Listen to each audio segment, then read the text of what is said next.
क्या झारखंड की सियासत में गांव की सरकार अब बड़े बदलाव का संकेत दे रही है? क्या मुख्यमंत्री हेमंत सोरेन ने 2029 की लड़ाई के लिए अभी से किलेबंदी शुरू कर दी है? सत्ता के गलियारों में चर्चा तेज है कि जिस तरह से मुखियाओं को सम्मानित किया जा रहा है, प्रोत्साहन राशि बांटी जा रही है और बड़े बड़े सम्मेलन हो रहे हैं, क्या ये सिर्फ विकास का इनाम है या फिर वोट बैंक की नई इंजीनियरिंग? झारखंड की राजनीति में जब भी गांव जागता है, बड़े बड़े सिंहासन डोल जाते हैं। आखिर क्यों विपक्ष इस प्रोत्साहन राशि को राजनीतिक निवेश बता रहा है?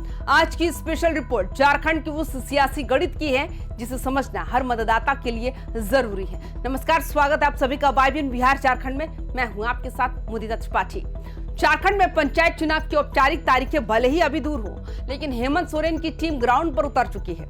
मुख्यमंत्री पंचायत प्रोत्साहन पुरस्कार और सम्मान समारोह के जरिए सरकार गांव के मुखियाओं और प्रधानों से सीधा संवाद कर रही है। राजनीति के जानकार कहते हैं कि शहरी इलाकों में भले ही विपक्ष शोर मचा रहा हो, लेकिन हेमंत सोरेन जानते हैं कि सत्ता का असली रास्ता गांव की पगडंडियों से होकर गुजरता है। मुखिया सिर्फ एक प्रतिनिधि नहीं होता, वो गांव का सबसे प्रभावशाली चेहरा होता है। अगर मुखिया साथ है तो पूरा गांव का गांव साथ है। यही वो मैनेजमेंट है जो चुनाव के समय बूथ पर असर दिखाता है। क्या सरकार इन चेहरों को साथ कर विपक्ष के चक्रव्यूह को तोड़ने की तैयारी में है? यहाँ एक गौर करने वाली बात यह है कि पिछले कुछ समय में हेमंत सरकार को रोजगार, नियुक्तियों और भ्रष्टाचार जैसे मुद्दों पर शहरी इलाकों में कड़े विरोध का सामना करना पड़ा। राजनीति के धुरंधर जानते हैं कि जब शहर नाराज होता है तो उसकी भरपाई गांव से ही की जाती है। मुख्यमंत्री हेमंत सोरेन इसी रणनीति पर चल रहे हैं। वो अच्छी तरह जानते हैं अगर उन्होंने पंचायतों को साथ लिया तो शहरी विरोध की लहर को गाँव की दहलीज पर ही रोका जा सकता है।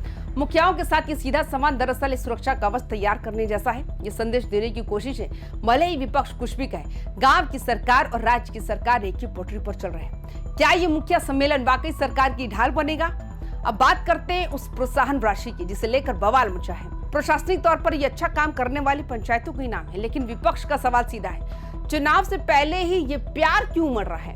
मुखिया और वार्ड सदस्य सीधे जनता से जुड़े होते हैं। विधायक या सांसद से पहले लोग मुखिया के पास जाते हैं। ऐसे में अगर सरकार उन्हें आर्थिक रूप से मजबूत करती है और मंच पर बुलाकर सम्मान देती है तो इसका एक मनोवैज्ञानिक असर भी पड़ता है। ये संदेश चाहता है कि सरकार आपके साथ है। जेएमएम के लिए ये सिर्फ संवाद नहीं बल्कि गांव-गांव में अपना वफादार नेटवर्क खड़ा करने की कोशिश है, जो आने वाले लोकसभा और विधानसभा चुनावों में बूथ मैनेजमेंट का काम करेगा।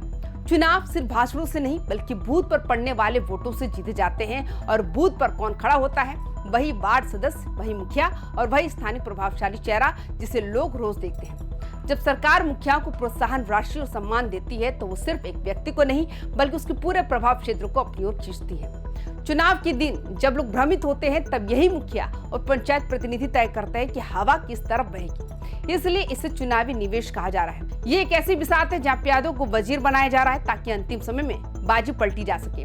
बीजेपी और आजसू जैसे दल इस पूरी कवायद को बड़े गौर से देख रहे हैं। विपक्ष का तर्क है कि सरकारी पंचायतों का अधिकार तो देने रही, सिर्फ सम्मान के नाम पर राजनीति कर रही। विपक्ष की सबसे बड़ी चिंता ये है कि अगर ग्रामीण इलाकों में ये नैरेटिव सेट हो गया कि हेमंत है तो गांव का सम्मान है, तो फिर विपक्ष की वापसी मुश्किल हो जाएगी। विपक्ष का कहना है कि पंचायतों को फंड और स्वतंत्रता मिलनी चाहिए, ना कि सिर्फ इवेंट मैनेजमेंट। लेकिन सच्चाई यही है कि हेमंत सोरेन इमोशनल कनेक्ट की राजनीति खेल रहे हैं। झारखंडी अस्मिता और स्थानीय हक की बात कहकर वो मुखियाओं को अपनी ओर खींच रहे हैं। हेमंत सोरेन की राजनीति हमेशा से भावनात्मक जुड़ाव के इर्द गिर्द घूमती रही। वो जानते हैं कि झारखंड के ग्रामीण इलाकों में योजनाओं से ज्यादा पहचान और सम्मान की अहमियत है। जब एक साधारण मुखिया मुख्यमंत्री के साथ मंच साझा करता है और उसे राष्ट्रीय स्तर पर सम्मानित किया जाता है तो ये सिर्फ उसके लिए गर्व की बात नहीं होती बल्कि पूरे गांव के मान सम्मान से जुड़ जाता है। विपक्ष इसे मैनेजमेंट कह सकता है, लेकिन जेएमएम इसे जमीनी लोकतंत्र का जश्न बताती है। यही वो भावनात्मक कार्ड है जो झामुमो को गांवों में मजबूत आधार देता रहा है। इस सम्मान कार्ड के जरिए हेमंत सोरेन ने विपक्ष के उन पारंपरिक मुद्दों की हवा निकाल दी है जो विकास और फंड की बात कर रहे थे। अंत में सवाल वही आता है, क्या ये सब 2029 की तैयारी है? राजनीति में कोई भी कदम बिना मकसद के नहीं उठाया जाता। पंचायत चुनाव भले ही गैर दलीय हो, लेकिन ये पार्टियों के लिए प्रैक्टिस मैच की तरह होते हैं। अगर झामुमो समर्थित मुखिया और प्रतिनिधि जीतते हैं तो विधानसभा चुनाव की राह आसान हो जाएगी। हेमंत सोरेन जानते हैं टीवी और पोस्टर से ज्यादा असर स्थानीय भरोसे का होता है, इसलिए मुखियाओं को एकजुट करना दरअसल सत्ता के संगठन को विस्तार देने का एक बड़ा मिशन है। ये विकास का मॉडल है या वोट बैंक की इंजीनियरिंग, ये तो वक्त बताएगा। अंत में ये समझना होगा कि झारखंड में अब राजनीति का नया अध्याय शुरू हो चुका है। 2026-2027 के पंचायत चुनाव दरअसल 2029 की फाइनल परीक्षा का प्री बोर्ड होंगे। अगर इन पंचायतों में सरकार समर्थित चेहरे जीत कर आते हैं तो ये हेमंत सोरेन के नेतृत्व पर जनता की मुहर मानी जाएगी। इसलिए प्रोत्साहन राशि बांटना सिर्फ एक प्रशासनिक काम नहीं बल्कि उस लंबी दौड़ की शुरुआत है जिसका अंत 2029 के विधानसभा चुनावों में होगा। सरकार ने अपनी चाल चल दी है।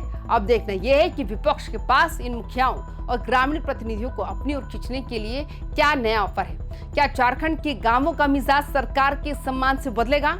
तो दोस्तों, आपको क्या लगता है, क्या मुख्यमंत्री की ये पहल पंचायतों को वाकई मजबूत करेगी या फिर आने वाले चुनावों का मास्टर प्लान है?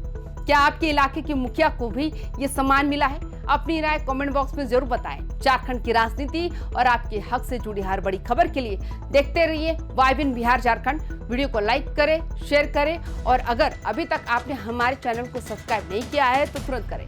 जुहार।